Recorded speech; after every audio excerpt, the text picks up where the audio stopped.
state of mobile app privacy, some trends and takeaways. So, welcome to the session. My name is Vaibhav Antil. I am the co-founder and CEO of Privado.ai. Um, my entry into privacy happened when I was working in a company which had mobile app with millions of users, and working closer to the GDPR compliance problem. So, feels nice to have a full circle and presenting this report today, or kind of a preview report today. Um, but before we begin, a few things. If there are any questions, I'll be happy to take them up. You can put them in the Q&A section. Um, and yeah, don't be shy. Please put them. Um, and kickstarting the conversation, why even look at mobile app privacy, right? So we've done a few sessions this year, but we've continued to see this trend, especially by the regulators in both Europe and US, where they've started to focus a lot on mobile app. Website, of course, has been a trend over the last year and a year before that as well, which will continue to happen. But mobile app has seen recent recent regulatory action, right? Um, I think notably there are two that I would like to point. One is on the California side. There was one enforcement. Then on the Texas side, there's another one. Specifically, SDKs being in the forefront. And if you are dialing in from Europe, specifically, then in that case, the French regulator has given great guidance on how to do mobile app privacy right, and the fact that it's one of their focus areas for 2025, and they're going to start doing mobile app sweeps, mobile app scans as well. And another, again, we like to call them lagging indicators or fines, which happens in the US, especially. It's more to do around, hey, we do something, or we're saying something in our privacy policy, and are we doing exactly the same or not? And it's always difficult to achieve that in mobile app because mobile app has SDKs, and SDKs are notorious to do permission piggybacking, auto collecting data, and not being transparent on what data they collect. And we've seen some cases, not to pick on any specific company, but Tilting Point is one where they had the children data issue, AgeGate wasn't working properly. In the US, especially, there are these multiple CIPA claims that continue to happen. I do anticipate they will continue to happen even more. While the lawsuits will get, will be in the court, and will get decided in the court. Of course, it all comes with a lot of headache for the privacy team and the litigation team internally, because they have to, give a lot of resources, and then there's of course news, press, corresponding user rights request also. And then I think what was another interesting one was the focus on SDK data collection by the Texas, I think AG, specifically, where they were looking at location data collection. One more thing that I have observed recently is the RTV location data breach that came up in the news. There have been few more follow-ups by hackers and people who were trying to investigate it further. And that's, I think, another big risk for mobile apps which are publishers and have ads on their app if they have a free version, wherein IP address can then be used by data brokers to then profile users. So I think that that risk still remains. So yeah, these are some reasons why specifically mobile app becomes like an interesting place for you to look more from an enforcement perspective, and for our research team to publish some reports. So our journey into publishing some benchmarks, some reports started last year. We published our first State of the Website Privacy 2024. We generated a ton of conversations in the privacy world. Two key insights when we looked at state of website privacy. One was looking at consent and measuring if consent works. So in US, 76% of the websites do not honor CPRA opt-out signals. In Europe, 74% of websites do not honor GDPR opt-in consent. The number of violation in US is almost three times of as of Europe. However, the percentage of websites that are not compliant are exactly the same. Now, one of the main, or one of the interesting things when our research team did the work was none of these websites were so non-compliant that they didn't have a banner. Everyone had a banner. Second, all these websites were doing some blocking. So maybe 50% of the scripts or 60% of the cookies were still being blocked. There was some 30-40% which remained.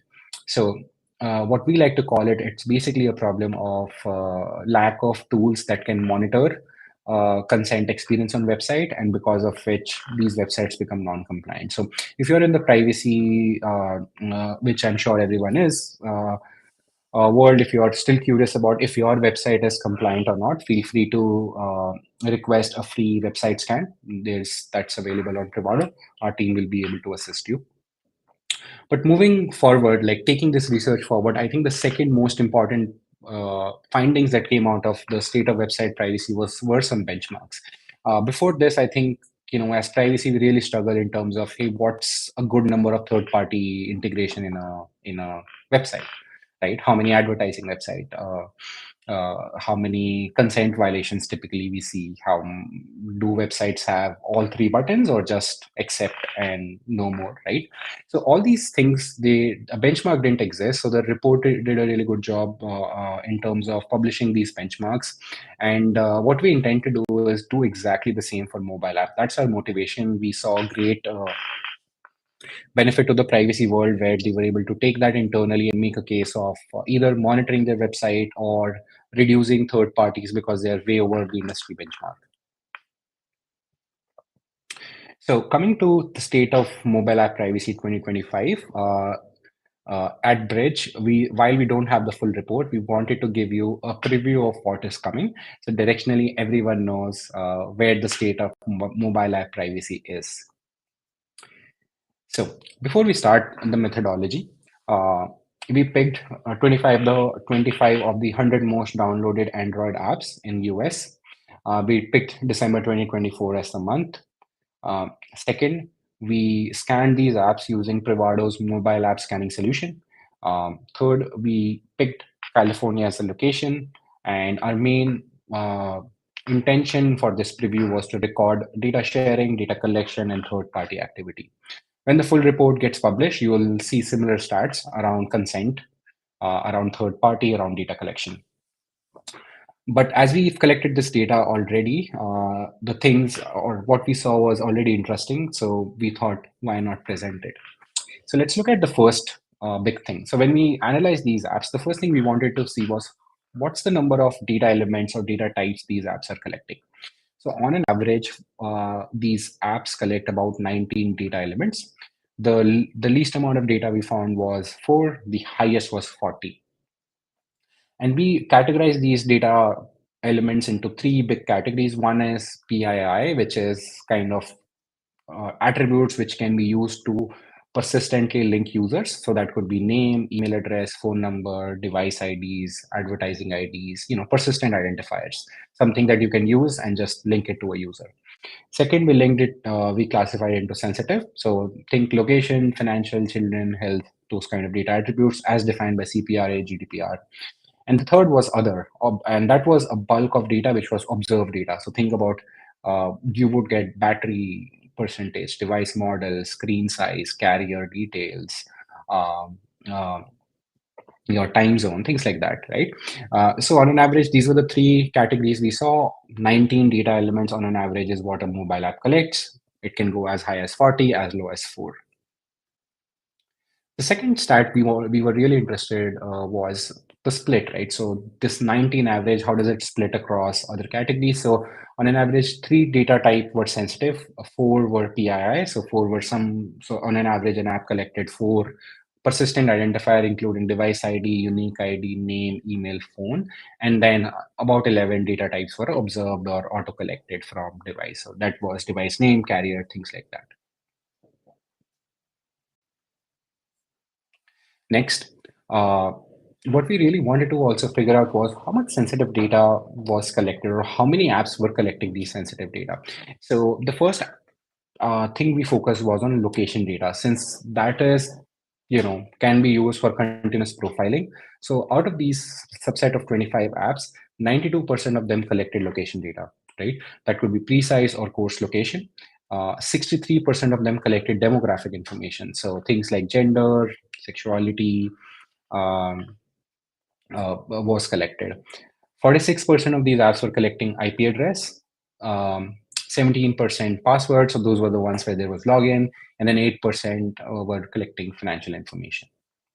So one thing that comes out very, very clearly from our initial analysis is location data is one attribute that is collected by a bulk of applications. And then the ones that don't collect that also supplemented with things like IP address. Uh, if you are in the US, operating in the US jurisdiction, location data, of course, is considered very sensitive by multiple AGs.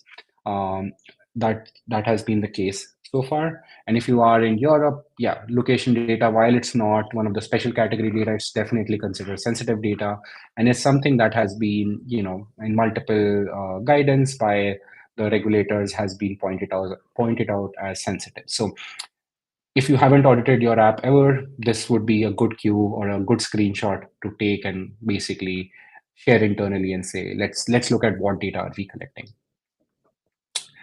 Next comes permissions. So permissions, I feel, gives a good glance of privacy practices of a mobile app. So if you look at basically on an average, how many permissions or how many sensitive permissions these apps were taking, on an average 8, as high as 22. Some of the sensitive permission examples were accessing location, reading contact, calendar, audio, images, and video as well. So, uh, and when we kind of double down on this number and try to see how many apps actually have this location permission. So 54% of these apps were collecting location permission. 25% of these apps had some level of contact permission, so read or write. And 4% had query all packages, which was about, I think, one app probably. The last permission is actually very dangerous because it allows you to read what other apps are installed on the phone. And I do anticipate as we expand, our research team expands the scope from 25 apps to um, a set of 100 apps, we might see some more dangerous permission coming up here. So yeah, again, this is another key insight is to basically do a good permission audit and see why do we have if we don't need it, why do we have a query all packages permission? Um, One of the big risk area we see, both if I go back 2 slides, which was around location data, 92% apps collecting it, and then link it back to the permission one. One of the big issues we see is if you give permission for location, once your app has it, the SDKs in your app has it as well. That's typically called like permission piggybacking. So yeah, if you're collecting location data, like an SDK can use the same permission to collect location data as well, and that starts to become a problem. So yeah, this is something that we would recommend for you to fully evaluate if your app is doing it, and then you should have the right notices as well.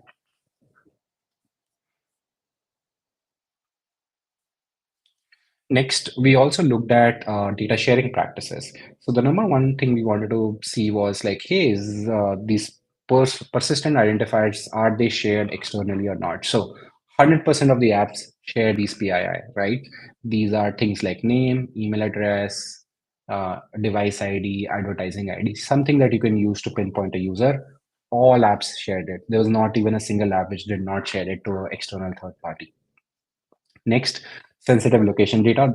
83% of apps shared location data with a third party, and 71% of apps shared financial health or children data. So, uh, a very high percentage of apps, if are collecting sensitive data, are sharing it. So that's actually another big insight. If you know your app collects sensitive data, you should definitely audit it for data flows, because most likely, 83%, there is a 83% chance that you'll be sharing that location data, right? The PIIs are, or the persistent identifiers are anyways being shared. I know I'm using the word PII, we like to, in privacy, we like to call it personal data. But yeah, these are like identifiers which are persistent, which can be used to identify a user just by having that one data type. So yeah, again, this is a great insight specifically in privacy to double down internally and say, hey, if we collect location data, we definitely should know if that goes out to an SDK and we need to audit our apps. The next thing we saw was how many third-party integrations exist, right? So again, this was an interesting benchmark for us to see how many third parties come in. Like ultimately, if a user is using a mobile app, how many third parties are going to get loaded? So on an average, it's 24. So 24 third parties are integrated in a mobile app. The minimum we saw was 9. The maximum we saw was 69, which is actually, we were really surprised. That's a really, really high number. But if we look at just the median number, it's 24 third parties, right? So, yeah, again, a good slide to take a screenshot and share internally to say, hey, do we know the 24 third parties that are integrated in our mobile app, right? So, uh, in most cases, the numbers are in high 20s. So that's a lot of SDKs, a lot of APIs, a lot of third party integration, and something that you need to build governance around it as well.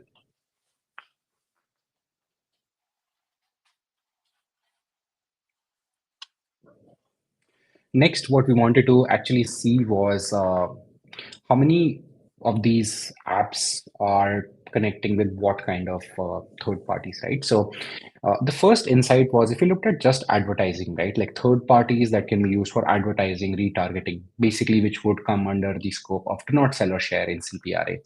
58% of these apps had advertising third parties and were sharing data with these third parties. So yeah, again, a pretty high number. Uh, 75% had marketing, so that would be things like for notification, cross communication, Google Tag Manager, and 63% had some sort of analytics. So Google Analytics, Amplitude, Full Story, things like that. And on the right, we also mentioned a few third parties that we saw, which were like the top three for each category. So top three in marketing would be Tag Manager, Adjust, and Trace. The most popular one we saw. For analytics, it was Google Analytics, Amplitude, and Full Story. For advertising, Google Ads, AdMob, which is basically the same thing, and Amazon Ads. Amazon Ads SDK just had a lawsuit against them for collecting certain data. So, and a couple of apps were mentioned there. So it's actually pretty interesting that we saw exactly the same um, in our analysis as well. Next, I know right now in the privacy world, there is a bunch of conversation around um, DeepSeek.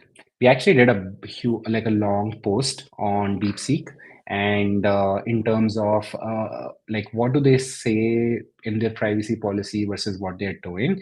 Yeah, and in fact, we are doing a post too where we are going to compare a few apps. Our team has already done the analysis of DeepSeek versus ChatGPT versus Perplexity versus Claude versus Character.ai. So that'll be a good blog post for everyone to learn of what the AI apps are doing. But yeah, they collected 8 permissions. One was sensitive, which was camera. There's one custom permission we saw, one or two custom permissions we saw, but nothing out of the or nothing which was not normal. The camera permission is to click photos, and so yeah, that makes sense. The main risk that we saw and reported was the data flow to China, which they had reported in their privacy policy. We did not find any keystroke capturing happening. We saw persistent identifiers going to. I mean, of course, all the data goes to DeepSeek, which in itself is China based, but they were using two third parties, ByteDance and FengKongCloud.com, which were both Chinese based third parties, and persistent identifiers, device information was being shared. Um, Another interesting thing that we saw was there were a bit of profiling APIs which were being called out from the DeepSeek platform, including location data. So that was another thing that we were able to double down on. So I know there are a few questions that I see on the board, but I'm going to answer them in a second. But what's going to come? We're going to extend our research team is extending it from 25 to top 100 apps in US and Europe. Um, Consent is going to be another key focus point in the main report. So we will actually report back how many apps will are honoring consent, don't have a CMP, etc. We'll publish the third party data sharing benchmarks. We'll publish sensitive data collection benchmarks.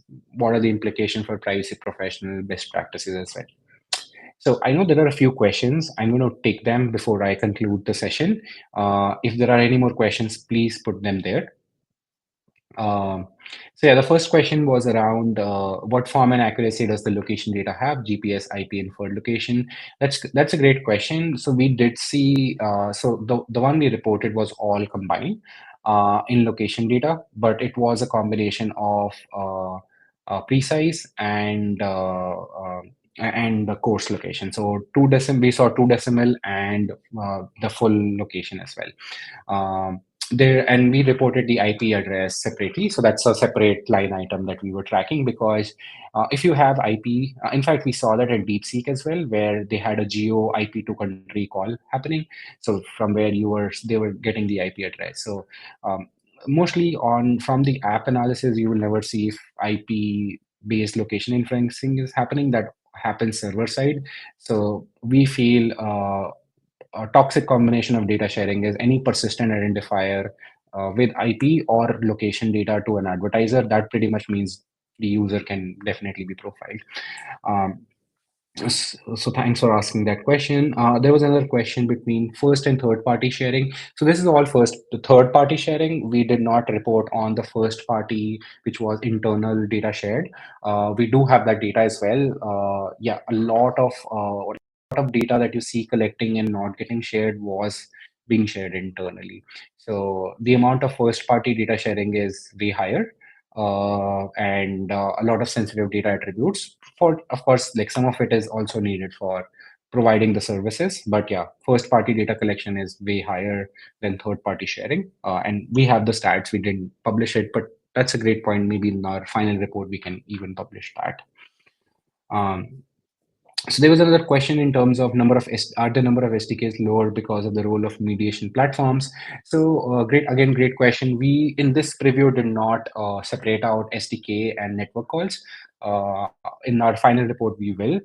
We did see mediation mediation SDKs as well. However, because we combined both SDKs and actual data going through API call that these SDKs make, we were able to catch all of them. That's why we saw in an app 70 third parties. But Chad, this is a trend we've seen a lot in SDKs. If you do like just an SDK analysis, you'll get an iron source mediation SDK, and then in runtime the iron source can load more SDKs. So yeah, that's pretty much a trend we've seen, but we were able to nonetheless capture it in our analysis. Thanks for asking that question. And so those were the questions I see. If there are any more questions, feel free to put it in the Q&A. I'll pick it up. But last few slides before I conclude the session. uh, how we did the report, or how we generated the report, was with our mobile app scanning solution. Uh, in Privado, you can upload your APK for Android or IPA for iOS. We run a initial scan to discover all SDKs, permissions. We also discover all the data you collect, if your consent banner is working, and if you are leaking data to any third parties, including toxic combinations like persistent identifiers combined with IP or location data and sent to advertisers. So all of that is built in to Privado and gives privacy teams great visibility into what their mobile app is doing. Uh, if I have a if I make a prediction for 2025, just reading the blog post coming in from the French regulator, they are pretty dialed into auditing mobile app. They've publicly said that multiple times. They've, I think, maybe published 3 or 4 blog posts with guidance. So yeah, that's definitely something that the regulators are thinking about, and something that uh, privacy teams should definitely get a handle on. If you have a company which has one mobile app or multiple mobile apps, and you want to get an audit done, again, for your website or for a mobile app, feel free to go to Privado.ai, and there is a section where you can either schedule a demo or request for a report, and our team will help you and assist you in getting the same. Uh, with that, thanks for joining in for my session, and we'll see you in the next session shortly. Thank you.